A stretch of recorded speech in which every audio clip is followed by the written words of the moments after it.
SV news కు స్వాగతం. ముందుగా హెడ్లైన్స్. అత్యాచారం కేసులో అలహాబాద్ జడ్జి వ్యాఖ్యలు అమానవీయం. సుప్రీంకోర్టు 30% కమిషన్ కాంగ్రెస్ సర్కారని కాంగ్రెస్ ఎమ్మెల్యేలే అంటున్నారు కేటీఆర్. కేటీఆర్ వ్యాఖ్యలపై దుమారం. తీవ్రంగా స్పందించిన భట్టి విక్రమార్క.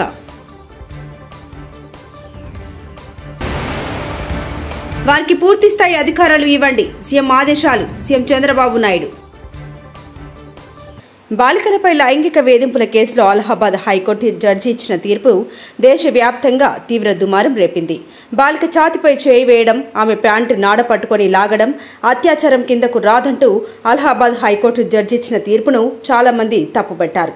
దీన్ని సుమోటోగా స్వీకరించిన దేశ అత్యున్నత న్యాయస్థానం సుప్రీంకోర్టు బుధవారం విచారణ చేపట్టింది. ఈ కేసులో అలహాబాద్ హైకోర్టు న్యాయమూర్తి చేసిన వ్యాఖ్యలు ఏమాత్రం ఆమోదయోగ్యం కావని, చాలా అమానవీయంగా ఉన్నాయని justice BR Gavai, justice Augustine George Masih ధర్మాసనం విచారం వ్యక్తం చేసింది. ఆ జడ్జి ఇచ్చిన తీర్పుపై స్టే విధించింది. అంతేకాక ఈ వివాదాస్పద వ్యాఖ్యలపై వివరణ ఇవ్వాలంటూ కేంద్ర ప్రభుత్వం ఉత్తరప్రదేశ్ ప్రభుత్వానికి నోటీసులు జారీ చేసింది. రాష్ట్ర సచివాలయంలో 2వ రోజు కలెక్టర్ల సమావేశం జరుగుతుంది. ఈ సందర్భంగా ముఖ్యమంత్రి చంద్రబాబు నాయుడు కీలక ఆదేశాలు జారీ చేశారు. ఉమ్మడి జిల్లాలోని అధికారులతో సంబంధం లేకుండా కొత్త జిల్లాలో జిల్లా అధికారులకు పూర్తి స్థాయిలో అధికారాలు డెలిగేట్ చేయాలని ఆదేశించారు. ఆయా జిల్లాల్లోని అధికారులు స్వేచ్ఛగా వారి విధులు నిర్వహించుకునే అవకాశం కల్పించాలన్నారు.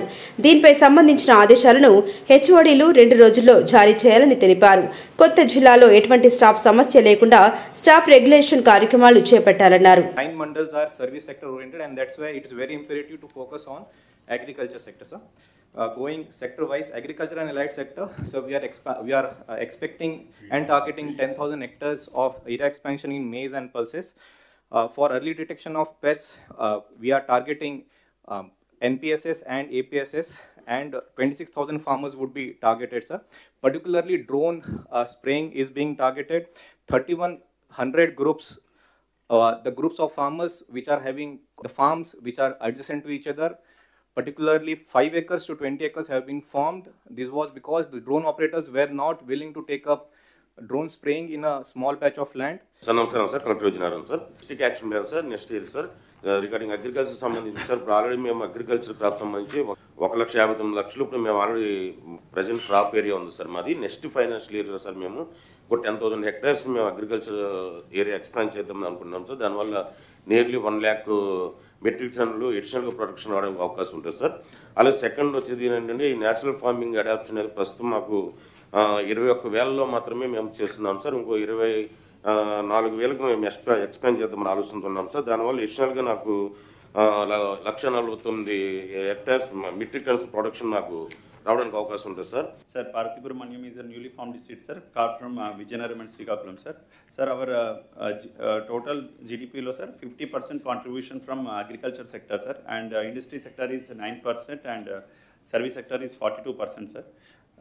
1/3 of area is hilly terrain, sir, and remaining is plain area, sir. So there is a disparity among the per capita income as well as the socio-economic factors also, sir. And we want to take up the balanced growth in all the regions, sir, in coming 2025-26, sir. And we also strictly following the Padisutralu in our integrating our action plan, sir. Coming to 24-25, sir, our growth rate projected is 16.90, sir, and we are aiming for 16.12% in this year, sir. And as I already mentioned, sir, agriculture is our core area, sir. So divided the district into 3 belts based on the activity as well as the geography of the district, sir. The red zone, that is the industrial belt, sir. It is all 6 mandals are industrialized, sir. And the 8 mandals which are bordering Alluri, Sitaramaraju, Vijayanagaram and Kakinada are basically tribal and forest areas, sir. In between we have the agriculture terrain, sir. These 3 belt approximately matches with my per capita income distribution, sir. The highest is in the coastal mandals, and then it keeps on reducing towards the tribal areas, sir. GDP में major 3 clusters. My agriculture contribution is 24% as of now, sir. Next year we have a projection of 29%. For services, we as of this year it is 23.51%, sir. Next year we are targeting 24.21%. as far as industry is concerned, sir, as of now, Telangana అసెంబ్లీలో Bharat MLA KTR చేసిన వ్యాఖ్యలతో దుమారం రేగింది. పన్నులు కావాలంటే కాంగ్రెస్ నేతలు 30% కమిషన్లు తీసుకుంటున్నారని ప్రచారం జరుగుతోందని ఆయన వ్యాఖ్యానించారు. దీనిపై డిప్యూటీ సీఎం భట్టి విక్రమార్క సహా అధికార పార్టీ సభ్యులు తీవ్ర అభ్యంతరాన్ని వ్యక్తం చేశారు. భారత సభ్యులు ఒళ్లు దగ్గర పెట్టుకుని మాట్లాడాలని భట్టి విక్రమార్క వ్యాఖ్యానించారు. గౌరవ సభ్యులు మాట్లాడేటప్పుడు ఒక స్టేట్మెంట్ చేసేటప్పుడు ఒళ్ళు దగ్గర పెట్టుకొని మనం మాట్లాడేది కరెక్టా కాదా, ఇది మనం ఏం చేస్తున్నాము నిబద్ధతతో మాట్లాడాలి. ఇంటర్దక్షది ఏమనుకుంటున్నారు? ఏది పడితే అది మాట్లాడితే చెల్లుతుంది అనుకుంటున్నారా? లేచిన దగ్గర చూస్తున్నాం అధ్యక్ష, ప్రతి స్టేట్మెంట్ ఓటుకు నోటు దొంగ రేవంత్ రెడ్డి అని మేము అనలేమా? రేవంత్ రెడ్డి 50 కోట్లు ఇచ్చి పీసీసీ అధ్యక్ష పదవి కొనుక్కున్నాడని కోమటిరెడ్డి వెంకటరెడ్డి అన్న మాటలు మేము అనలేమా? 20% కమిషన్లు అని జడ్చర్ల కాంగ్రెస్ ఎమ్మెల్యే అనిరుద్ రెడ్డి చెప్పిన మాటలపై చర్యలు తీసుకోవాలి. కేటీఆర్ అంత ఎక్సైట్ అయ్యి మాట్లాడితే ఎట్లా సార్? మంత్రులు sir, the essence of democracy, దయచేసి కొత్త సభ్యులు కాంగ్రెస్ నుంచి 53 మంది ఉన్నారు. The essence of democracy, the beauty of discussion in assembly sir is discussion, debate, decent.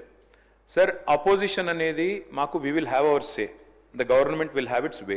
That is the essence of democracy. దయచేసి నేను వారిని మిమ్మల్ని కూడా కోరేది సార్, మంత్రులకి సంయమనం ఉండాలి, రిస్ట్రెయింట్ ఉండాల్సింది ట్రెజరీ బెంచెస్కి. అపోజిషన్ సహజంగానే మేము ప్రభుత్వం చేయని పనులు, ఇస్తానని చెప్పిన మాటలు, హామీలు మేము దయచేసి ప్రకాష్ రెడ్డి గారు, స్పీకర్ గారు ఒకటే రిక్వెస్ట్, మంత్రులకి మీరు దయచేసి చెప్పండి. ఇప్పుడు మేము కూడా ప్రొవోక్ చేయాలనుకుంటే మేము కూడా మాట్లాడచ్చు సార్.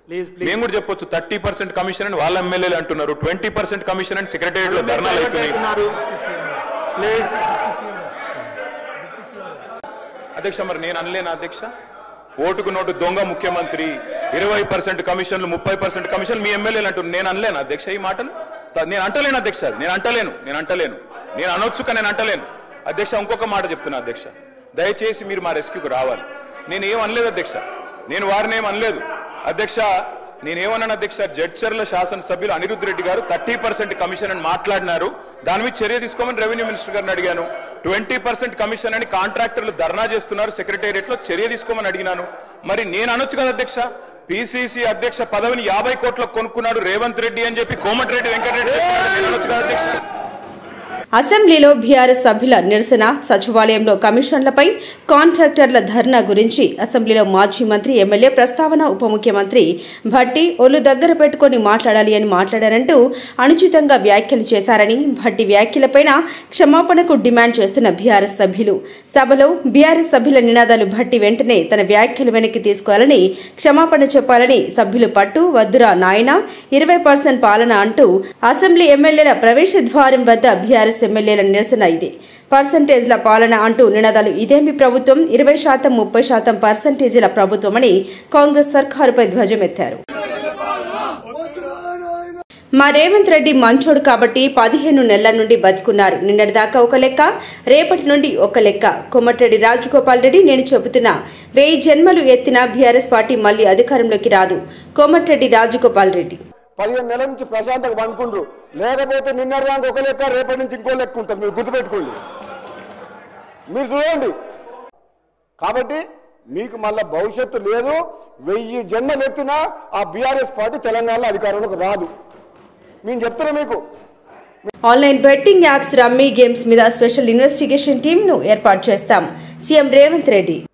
బెట్టింగ్ యాప్లు కానీ, ఆన్లైన్ బెట్టింగ్ కానీ, ఆన్లైన్ రమ్మీ గేమ్ల పట్ల అప్రమత్తంగా ఉండడమే కాదు, కఠినంగా వ్యవహరించాలని ఈరోజు రాష్ట్ర ప్రభుత్వం నిర్ణయం తీసుకున్నది.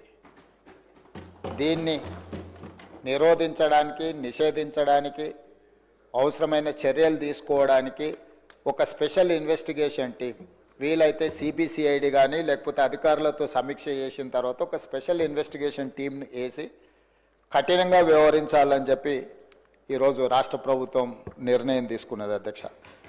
అదేవిధంగా గతంలో చేసిన చట్టంలో దీంట్లో ప్రధానంగా 2 సంవత్సరాల కంటే మించి శిక్ష కూడా లేదు. రేపు వచ్చే పంటలు ఎండిపోయాయని రైతులు వీడియోలో మాట్లాడితే అరెస్టు చేస్తున్నారు. నేను జనగామలో ఒక జైలుకు పోతే అక్కడ 40 మంది ఉంటే దాంట్లో 23 మంది కేవలం పంటలు ఎండిపోయాయని వీడియోలో మాట్లాడిన రైతులే ఉన్నారు. BRS MLA Palla Rajeshwar Reddy. పొలం ఎండిపోయిందని చెప్పేసి ఒక రైతు ఏదన్నా మాట్లాడి వీడియో పెట్టుకుంటే ఇమ్మీడియట్ గా తీసుకొచ్చి అరెస్ట్ చేస్తున్నా అధ్యక్ష. జనగామలో జైలుకు పోయిన అధ్యక్ష నేను, మన జనగామలో జైలుకు పోతే ఆ జైలు ఇన్మేట్స్ 40 మంది ఉంటారు అధ్యక్ష. 40 మందిలో 26 మంది వాళ్ళు మాట్లాడిందని చెప్పి మా పక్క జనగామలో 3 నియోజకవర్గాలు ఉంటాయి అధ్యక్ష. ఆ 3 నియోజకవర్గాలలో 40 మంది ఇన్మేట్స్ అక్కడ ఉంటే 23 మంది ఎక్స్క్లూజివ్ గా ఈ యొక్క వాళ్ళు మాట్లాడిందని చెప్పి పోలీసు వాళ్ళు తీసుకొచ్చి పెట్టిన అధ్యక్ష.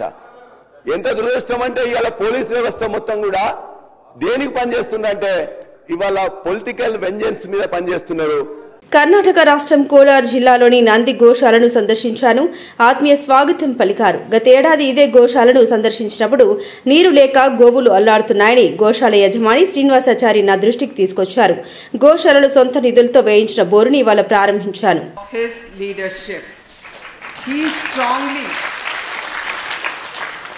He strongly recognizes that education is the most powerful tool for social and economic progress. His unwavering belief in the power of knowledge and innovation has always been the core for his leadership. He strongly advocates for a knowledge-driven economy where education and research fuel is for national development. To all the students present today, I urge you to make education your top priority way forward and now. In today's digital age, distractions are everywhere, particularly through mobile phones and gadgets. While technology can be of great enabler, its excessive use can hide learning and growth. You all know, with the misuse of technology, we keep hearing and seeing with our own eyes how people are misusing and how their lives way forward is going in no proper direction. As youngsters and as a motherly figure, because I'm a mother also and a mother to you all, my advice is use technology for benefit, not for your destruction of your future. That's my only request from my side to you youngsters. In our family, we ensure that our grandson Devansh stays away from excessive screen time and focuses on meaningful learning experiences. So I encourage you all to do the same. Dedicate yourself to acquiring knowledge, exploring new ideas and developing scientific mindset. India is the second most populated country in the world, but in science and technology, we currently rank 53rd globally in the domain, and we are making significant progress way forward. In 2023, India moved up to the 6th place in the number of patents filed globally. Our goal should be to reach the top and make India a global leader in science and technology. To achieve this vision, we must continue to invest in research, innovation, and scientific education. More institutes like Agastya Institution Foundation must be established across the country to nurture young minds and provide them with the world-class opportunities. I pledge my full support to such initiatives and remain committed in advancing science and technological. అత్యాచారం కేసులో Allahabad judge వ్యాఖ్యలు అమానవీయం. Supreme court 30% commission Congress సర్కారని Congress ఎమ్మెల్యేలే అంటున్నారు కేటీఆర్. కేటీఆర్ వ్యాఖ్యలపై దుమారం, తీవ్రంగా స్పందించిన భట్టి విక్రమార్క.